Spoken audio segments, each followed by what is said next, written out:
Hello guys, welcome to our channel. Hello all. Video லென்த்தாக இருக்கிறதுனால நாங்கள் 2 பார்ட்டாக பிரிச்சிட்டோம். Second part of the same video 11th grammar unit 2 modal verbs. 14th sentence பாருங்க. I dash admit my fault if I were you. நான் உன் இடத்துல இருந்திருந்தா, நான் நீயா இருந்திருந்தா என்னோட தப்பை நான் கண்டிப்பா அட்மிட் பண்ணிருப்பேன், ஒத்திருந்திருப்பேன் அப்படின்றது தான் இதோட மீனிங் இல்லையா? அகெயின் இங்க பாருங்க என்ன வேர்டு இருக்கு, இஃப். இதுவும் ஒரு இஃப் கிளாஸ். இஃப் கிளாஸ் வந்தா நீங்க இங்க இருக்க வேர்பை பார்க்கணும். இங்க என்ன வேர்ப் இருக்கு? வேர். வேருங்கிறது பாஸ்ட் டென்ஸ் இல்லையா? Verb to. வேர்ப் டு இருந்தா நமக்கு இந்த கிளாஸ்ல என்ன வரணும்? என்ன மாடல் வரணும்? Would. Exactly. I would admit my mistake if I were you. அடுத்தது பாருங்க. The groom dash certainly be over 30 years of age. அந்த groom, அந்த பையன் வந்து கண்டிப்பா 30 வயசுக்கு மேலதான் இருக்கணும், 30 வயசு மேல இருக்கும் அவருக்கு ஆயிருக்கும் அப்படின்னு ஒரு ப்ரெடிக்ஷன் சொல்றாங்க. அப்ப இந்த இடத்துல என்ன வரணும்? Must. மஸ்ட். இது ஏன் நீங்க மஸ்ட் போறீங்க? அப்ப ஏன் ப்ரெடிக்ஷனுக்கு வில் போட்டீங்கன்னா ரெண்டுக்கும் டிஃபரன்ஸ் இருக்கு. நம்ம லாஜிக்கலா ஒரு விஷயத்த ப்ரிடிக்ட் பண்ணோம்னா அந்த இடத்துல மஸ்ட் போடணும்னு சொன்னேன். அதாவது ஒருத்தவங்களோட தோற்றத்தை பார்த்து அவங்க கண்டிப்பா 30 வயசு மேல இருப்பாங்க அப்படின்னு நீங்க லாஜிக்கலா ஒரு விஷயத்த ப்ரிடிக்ட் பண்றீங்க. அதனால நம்ம இங்க மஸ்ட் போடுறோம். சரிங்களா? The groom must certainly be over 30 years of age. Next, my brother dash go abroad to pursue his higher studies next year. அடுத்த வருஷம் என் அண்ணா அப்ராட் போக போறான். எதுக்கு? to pursue his higher studies. அவனோட ஹையர் ஸ்டடிஸ் படிக்க abroad போக போறான் அப்படின்ற ஒரு விஷயத்த சொல்றோம். ஃபியூச்சர்ல நடக்க போற ஒரு விஷயத்த சொல்றோம். அப்ப இங்க என்ன ஆன்சர் வரணும்? Will. Very simple, will. ஃபியூச்சர்ல ஒரு விஷயம் நடக்க போகுது. நெக்ஸ்ட் இயர்ங்கிறது தான் இங்க கீவேர்ட். ஃபியூச்சர்ல ஒரு விஷயம் நடக்க போகுது, அதனால வில்ன்ற மாடல் வேர்ப் இங்க கொடுத்துருக்கோம். நெக்ஸ்ட் பாருங்க. It is not that urgent, you dash take your own time. அவ்வளோ அர்ஜென்ட்லாம் இல்லை, நீ உன்னோட டைம் எடுத்துக்கோ அப்படின்னு சொல்றோம். அப்ப இங்க என்ன நாம சொல்லலாம்? Can. You can take your own time. அவ்வளோ அவசரம்லாம் இல்லை, ஒன்றும் பிரச்சனை இல்லை, நீ எவ்வளோ டைம் எடுக்கணுமோ எடுத்துக்கோ, ஓகே அப்படின்னு சொல்றோம். நெக்ஸ்ட் பாருங்க. there is a lot of time left, so you dash not panic.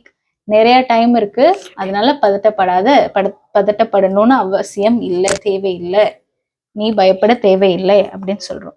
அப்போ ஈஸியா நீங்க கண்டுபிடிச்சிடலாம் இங்க என்ன மாடல் வரணும்? Need. நீட். பயப்பட தேவை இல்லை, அவசியம் இல்லை. நெக்ஸ்ட் பாருங்க. Dash I turn on the fan please.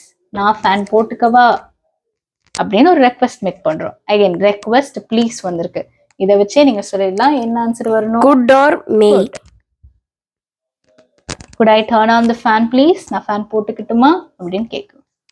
அடுத்து, I dash not believe my eyes. Is Santosh the one who is standing over there? என்னால என் கண்ணையே நம்ப முடியல, அங்க நிக்கிறது சந்தோஷ் தானா அப்படின்னு கேக்குறாங்க.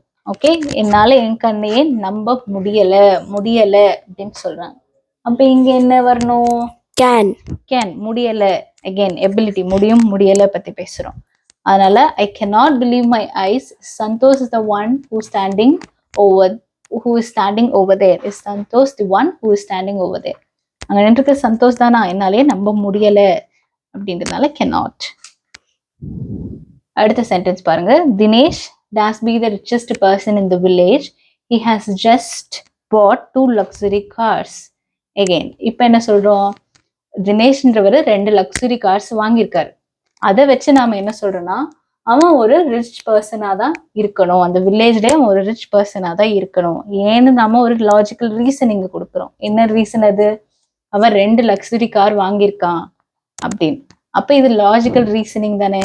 லாஜிக்கலா நம்ம ஒரு விஷயத்த ப்ரிடிக்ட் பண்றோம். 2 கார் வச்சிருந்தானா அவன் கண்டிப்பா பணக்காரனா தான்டா இருப்பான் அப்படின்னு சொல்றோம். அப்ப இங்க என்ன மாடல் வேர்ப் யூஸ் பண்ணலாம்? Must. Very good, must. கண்டிப்பா அவன் பணக்காரனா இருக்கணும், ஏன்னா அவன் 2 லக்ஸுரி கார்ஸ் வச்சிருக்கான். Last sentence. Nirmala dash right perfectly when she was 7. அவ 7 வயசா இருக்கும்போது அவ அழகா எழுதிட்டு இருந்தா, பர்ஃபெக்டா எழுதிட்டு இருந்தா அப்படின்னு சொல்றாங்க. அப்ப இங்க என்ன வரும்? Used to. இது ஒரு பழைய விஷயத்த பத்தி பேசுது. she was 7, பாஸ்ட்ல நடந்த விஷயத்த பத்தி பேசுது. அது என்ன சொல்றாங்க? Nirmala used to write perfectly when she was 7. அவ 7 வயசா இருக்கும்போது அவ அழகாதான் எழுதிட்டு இருந்தா, இப்பதான் அவ எழுத மாட்டேங்கிறா அப்படின்னு அர்த்தம். Okay, hope you understood.